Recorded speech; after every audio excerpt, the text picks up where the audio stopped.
এখন আমাদের মাঝে যেই মাসটা চলতেছে এই মাসটার নাম কি বলেন? রজব মাস চলতেছে। যেই মাসটার কথা আল্লাহ রাসূল সাল্লাল্লাহু আলাইহি ওয়াসাল্লাম এই যে রজব মাস আসলে রমজানের 2 মাস আগে থেকে এই রজব মাস থেকে প্রস্তুতি নিতেন। কি করতেন? রজব মাস থেকেই প্রস্তুতি নিতেন। এবং আল্লাহ রাসূল সাল্লাল্লাহু আলাইহি ওয়াসাল্লাম প্রত্যেক নামাজের পরে একটা দোয়া পড়তেন, সেই দোয়াটা হলো আল্লাহুম্মা বারিক লানা ফি রজব ওয়া শাবান ওয়া বাল্লিগনা রমাদান। যেই ব্যক্তি কি করবে, এই যে রজব মাসের যেই দোয়াটা শিখিয়ে দিলাম, যেই দোয়াটা আমি বললাম, এই দোয়াটা যেই ব্যক্তি পড়বে আল্লাহ পাক রব্বুল আলামিন ওই ব্যক্তিকে একদম 12 মাস হায়াত বাড়াইয়া দিবে। সুবহানাল্লাহ। দুনিয়ার কোনো এরকম কোনো ওষুধ আছে যে ওষুধ খাইলে 12 মাস হায়াত বাড়বে? আসেনি বলেন? এরকম কোনো ওষুধ নাই যে ওষুধ খাইলে কি হবে 12 মাস হায়াত বাড়বে। কিন্তু যদি এরকম কোনো ওষুধ থাকতো তাহলে নেতারা কি করতো? বড় বড় নেতারা ওই ওষুধ আগেই খাইয়ে ফেলাইতো। আমি কি করতে পারতাম না? ওই ওষুধ আর পাইতাম না, কারণ আপনার আমার তো এত টাকা পয়সা নাই। নেতারা কি করতো? ওই ওষুধ আগেই খাইয়ে ফেলতো। তারা চিন্তা করতো আমরা দুনিয়ার ভিতর অনেক দিন বাইসে থাকি, এই চিন্তা করতো। কিন্তু আল্লাহ রাসূল সাল্লাল্লাহু আলাইহি ওয়াসাল্লাম এরকম একটা দোয়া শিখিয়ে দিয়েছেন, যেই দোয়াটা বললে কি 12 মাস হায়াত বাড়বে। সেই দোয়াটা সবাই আমার সাথে বলেন, আল্লাহুম্মা বারিক লানা ফি রজব ওয়া শাবান ওয়া বাল্লিগনা রমাদান। আল্লাহুম্মা বারিক লানা ফি রজব ওয়া শাবান ওয়া বাল্লিগনা রমাদান ওয়া বাল্লিগনা রমাদান। এই দোয়াটা সবসময় আল্লাহ রাসূল সাল্লাল্লাহু আলাইহি ওয়াসাল্লাম করতেন আর বলতেন, হে আল্লাহ পাক রব্বুল আলামিন, হে আমার খোদা, আপনি কি করেন এই রজব শাবানে আমাদেরকে বরকত দেন এবং আমাদের হায়াতটা কি করেন রমজান পর্যন্ত পৌঁছায়া দেন। কারণ রমজান মাসে এরকম একটা রাত আছে, সেই রাতটার নাম কি? লাইলাতুল কদর। ওই কদরের রাতে যেই ব্যক্তি উম্মতে মুহাম্মাদের উপরে আল্লাহ পাক রব্বুল আলামিন এরকম একটা বরকত দিয়ে দিয়েছেন, অন্য উম্মতরা কি করতেন? তারা অনেক দিন হায়াত পাইতেন, অনেক বছর তারা বাইসে থাকতেন। তখন আল্লাহ রাসূল সাল্লাল্লাহু আলাইহি ওয়াসাল্লাম পেরেশান হয়ে গেলেন। তিনি চিন্তিত হয়ে বললেন, হে আল্লাহ, অন্য উম্মতরা তো অনেক ইবাদত করছে, তাদের তো হায়াত অনেক বেশি ছিল, তারা তো অনেক ইবাদত করতে পারতো, তারা তো অনেক ইবাদত করে আমার উম্মতের আগেই জান্নাতে চলে যাবে। তারা কি করবে? আমার উম্মতের আগেই জান্নাতে চলে যাবে। তখন আল্লাহ রাসূল সাল্লাল্লাহু আলাইহি ওয়াসাল্লাম পেরেশানের ভিতরে ছিলেন। তখন আল্লাহ পাক রব্বুল আলামিন ডাক দিয়ে বললেন, হে আমার হাবিব, আপনি পেরেশান হয়েন না, আপনার কোনো চিন্তা নাই, আপনি পেরেশান হয়েন না। কারণ অন্য উম্মতের ভিতরে কি করি নাই? লাইলাতুল কদর দেই নাই। আপনার উম্মতের ভিতরে লাইলাতুল কদর দিয়েছি।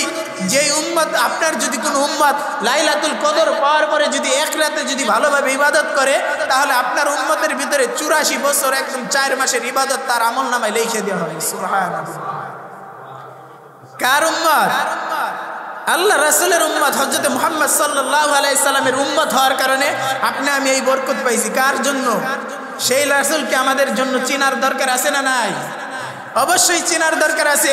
এই যে দোয়াটা বললাম, এই দোয়া যদি করার পরে যদি কোনো মানুষ এই রজব এবং শাবান মাসে যদি মারাও যায়, তাহলে এই যে রজব শাবান যে ইবাদত করলে এবং লাইলাতুল কদরে রমজান মাসে যদি ইবাদত করলে যেই সওয়াব পাইতো, যদি কোনো মানুষ এই দোয়া করার পরে যদি মারাও যায়, এই যে রজব শাবানের ভিতরে যদি মারা যায়, লাইলাতুল কদর এবং এই 2 মাসে যদি ইবাদত করলে যেই সওয়াব পাইতো, ওই মানুষটা যদি এর আগে মারা যায়, ওই সওয়াবটা ওই ব্যক্তির আমলনামায় লিখে দেওয়া হবে।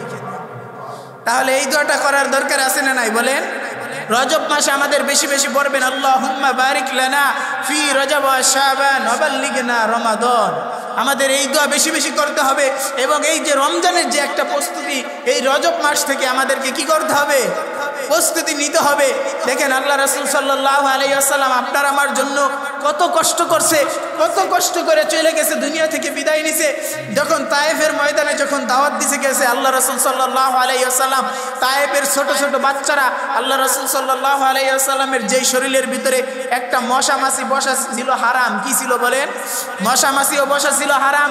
অথচ তায়েফের মানুষ, তায়েফের ছোট ছোট বাচ্চারা আল্লাহ রাসূল সাল্লাল্লাহু আলাইহি সাল্লামকে পাগল বইলা পাথর মাইরা তার শরীর রক্তে জর্জরিত করে ফেলাইছে। তখন আল্লাহ রাসূল সাল্লাল্লাহু আলাইহি ওয়াসাল্লাম বললেন, তখন যখন তার মনটা একদম ভাঙ্গা, দিলটা হৃদয়টা ভাঙ্গা হয়ে গেলেন, তখন আল্লাহ রাসূল সাল্লাল্লাহু আলাইহি ওয়াসাল্লাম ওখান থেকে যাওয়ার পরে বললেন, কি করে নাই? তারা ঈমান আনলো না। এই তায়েফের মানুষকে আমি দাওয়াত দিতে আসলাম, তাদেরকে জাহান্নাম থেকে বাঁচানোর জন্য আমি দাওয়াত দিতে আসলাম, অথচ তায়েফের মানুষ কি করলো না? ঈমান আনলো না। আল্লাহ রাসূলের দিলটা বড়ই ভাঙ্গা। তখন আল্লাহ রাসূল সাল্লাল্লাহু আলাইহি সাল্লাম নাখলা নামক একটা বাগানে গেলেন, মানে খেজুরের বাগানে গেলেন। খেজুরের বাগানে যাওয়ার পরে আল্লাহ রাসূল সাল্লাল্লাহু আলাইহি সাল্লাম নামাজের ভিতরে দাঁড়াইলেন। নামাজের ভিতরে দাঁড়ায় কি করলেন? আল্লাহ পাক রব্বুল আলামিন, তখন আল্লাহ রাসূল সাল্লাল্লাহু আলাইহি সাল্লাম একদম নামাজের ভিতরে দাঁড়ায় লম্বা কেরাত পড়া শুরু করছে। সূরা কেরাত যখন পড়তেছিলেন তখন আল্লাহ পাক রব্বুল আলামিন উপর থেকে, আরশের উপর থেকে ডাক দিয়ে বলতেছে, হে আমার হাবিব, আপনি চিন্তা করেন না, এই যে তায়েফের মানুষ যে আপনাকে পাথর মাইরে যে করে দিল, এই তায়েফের মানুষ আপনার দাওয়াতকে প্রত্যাখ্যান করলো, এই তায়েফের মানুষ আপনাকে মাইনা নেয় নাই, তায়েফের মানুষ আপনার দাওয়াতকে কবুল করে নাই। কিন্তু আপনি যখন তেলাওয়াত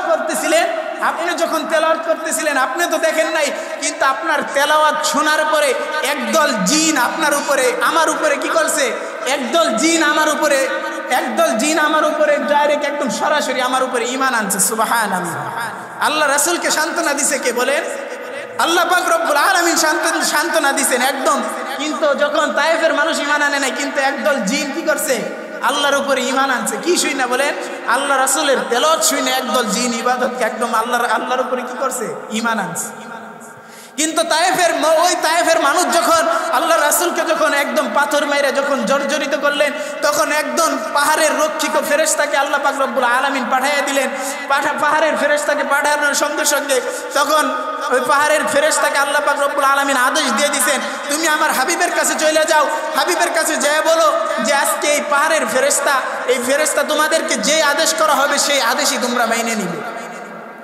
তখন ফেরেশতারা আয়েশা বলতেছে, জিবরাইল বলতেছে, এই যে একদল ফেরেশতাকে পাঠানো হয়েছে, এই ফেরেশতাকে আজকে আপনি যা বলবেন তাই শুনবে।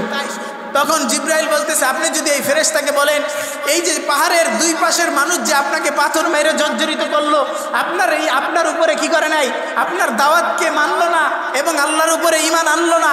এই যে পাহাড়ের উপরে পাহাড় রক্ষিকা যেই ফেরেশতা আছে, আপনি যদি বলেন, এই ফেরেশতাদেরকে যদি আপনি অর্ডার করেন, আপনি যদি এই ফেরেশতাদেরকে বইলা দেন, যেই মানুষ আপনার উপরে পাথর মেরে, যেই কাফের বেঈমান আপনাকে আজকে আপনার দাওয়াতকে প্রত্যাখ্যান করছে, আপনি যদি আদেশ করেন এই পাহাড়কে কি করবে? দুই পাশের মানুষকে পাহাড় দুই পাশ থেকে চাপা দিয়ে সঙ্গে সঙ্গে ধ্বংস করে দিবে। তখন আল্লাহ রাসূল সাল্লাল্লাহু আলাইহি সাল্লাম বলছেন, না না হে ফেরেশতা, না না, এই কাজ করা যাবে না। কারণ এই যে তায়েফের ময়দানে যেই সমস্ত কাফের বেঈমানরা আমার দাওয়াতকে প্রত্যাখ্যান করছে, আমার দাওয়াত মানে নাই, কিন্তু তাদের ছেলে সন্তানরা আসবে, এরকম জমানা আসবে, এই ছেলে সন্তানরা এরকম মানুষ আসবে, তাদের গর্ভ থেকে এরকম মানুষ আসবে, যেই সমস্ত মানুষ আমি মুহাম্মাদের কালেমা পড়বে এবং এক আল্লাহর ইবাদত করবে এবং আল্লাহর উপরে ঈমান আনবে। সুবহানাল্লাহ। আল্লাহ রাসূল সাল্লাল্লাহু আলাইহি সাল্লাম নিজের শরীরের উপরে যত আঘাত আসতো তারপরে কি করতেন না? তিনি কোনো মানুষের উপরে কি করতেন না? আঘাত করতেন না। কিন্তু নিজের শরীরের উপরে যত আঘাত আসতো কি করতেন না? কোনো মানুষকে তার শরীর তিনি আঘাত সহ্য করতেন, কিন্তু কোনো মানুষকে আঘাত করতেন না। কিন্তু ইসলামের উপরে, দ্বীনের উপরে যদি কোনো মানুষ আঘাত করতো তখন আল্লাহ রাসূল সহ্য করতেন না।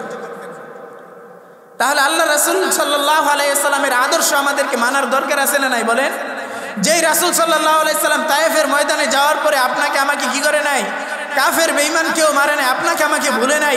আল্লাহ রাসূল সাল্লাল্লাহু আলাইহি সাল্লাম একদম আরশে আজিমের একদম যখন মেরাজের রাইতে আল্লাহ রাসূল সাল্লাল্লাহু আলাইহি সাল্লাম আল্লাহ পাক রব্বুল আলামিনের কাছে যখন চলে গেছেন, তখন আপনাকে আমাকে উম্মতি মুহাম্মদকে ভুলে নাই।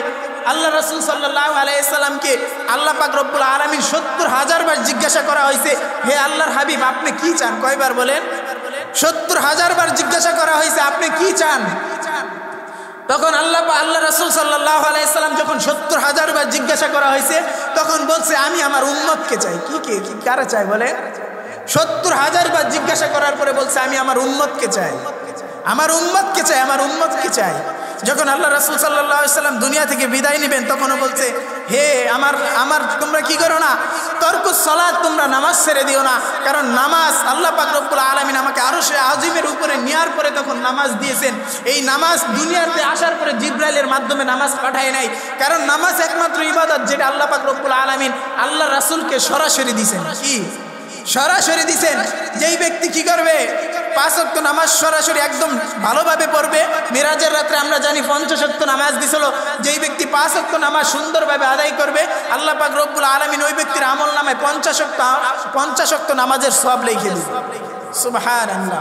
তাহলে আমাদের ভালোভাবে নামাজ পড়ার দরকার আছে না নাই? 5 ওয়াক্ত নামাজ পড়বেন তো ইনশাআল্লাহ। আমাদের প্রত্যেকটা মানুষকে আল্লাহ পাক রব্বুল আলামিন একদম সময় মতো আইসা মসজিদ আইসা ভালোভাবে 5 ওয়াক্ত নামাজ পড়ার তৌফিক দান করে সকলে বলেন না আমিন। ওয়া আখির দাওয়ানা আলহামদুলিল্লাহি রাব্বিল আলামিন। নাসরুম মিনাল্লাহি ওয়া ফাতহুন করিব ওয়া বাশশিরিল মুমিনিন।